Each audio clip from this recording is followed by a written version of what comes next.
Hello and welcome. In this video, we are really excited to show you a way that you can investigate visual illusions using an image editor available for free online. And what I find really cool about visual illusions is they look different for humans. Different people will have different reactions to different images. Okay, so you've probably seen a visual illusion before, something like what we're seeing on the screen. It's actually this way behind me, where you look at the checkerboard and compare letter A to letter B and tell yourself, which of these squares is a darker gray? And the first time I saw this, I'm like, it's clearly A. it's definitely A. I know it because I've seen a checkerboard before. Clearly the color of the A block is darker than the B block. And actually what happens is this is not true.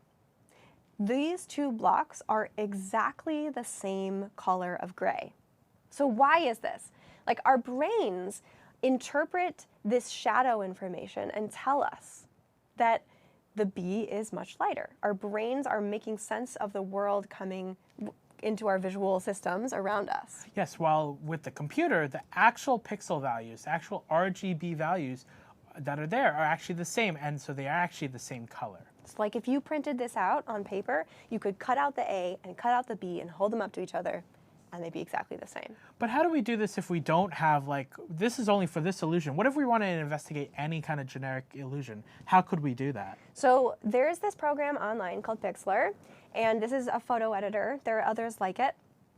So what we're going to do is we're going to take this image of this illusion, which I found on Wikipedia, and we are going to add it into, it's a bunch that I've done this before, you can see latest projects. We're going to open it up here. And Dr. J has to move. Okay, there we go.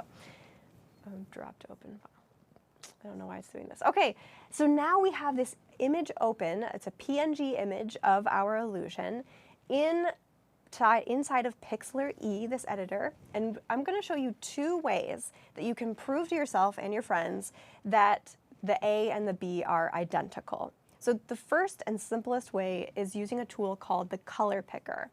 And that's the eyedropper here on the left-hand side. You're going to click on that, and this tool's job is to let you find out what color each pixel is in the image. So as I hover over it, you can see that this gray color appears. I'm going to click, and that selects my foreground color all the way on the left-hand side here. So click on this circle, bring up our color picker, and can you memorize a number for me? Yes. It's 111. 111, Okay. 111. So 111, that's an easy memorization for you. The RGB value is 111, and then if you also want a second number, the brightness value is 44. Okay, so that's for the A box, and then we can go and use our color picker to click on the B box. And come back over to the color picker, and is it the same? It looks the same, 111. Right, so it's exactly the same color, exactly the same pixel value. So that's probably the easiest way. Another way that you could do this is by drawing a box or a line or a shape between the two images to allow our brains to follow the color from box A to box B. Right above your picker tool, go ahead. Right above the picker tool is the shape tool. And what we're going to do is we're going to draw the shape so that it distorts the shadow pattern and it doesn't confuse our brain anymore. So rectangle's already selected. When I click and drag and add a rectangle to my editor, it's already set to the fill color that we had selected before. So it's already set to this color that we know both shapes are. And if we zoom in here, we can see that the illusion is broken.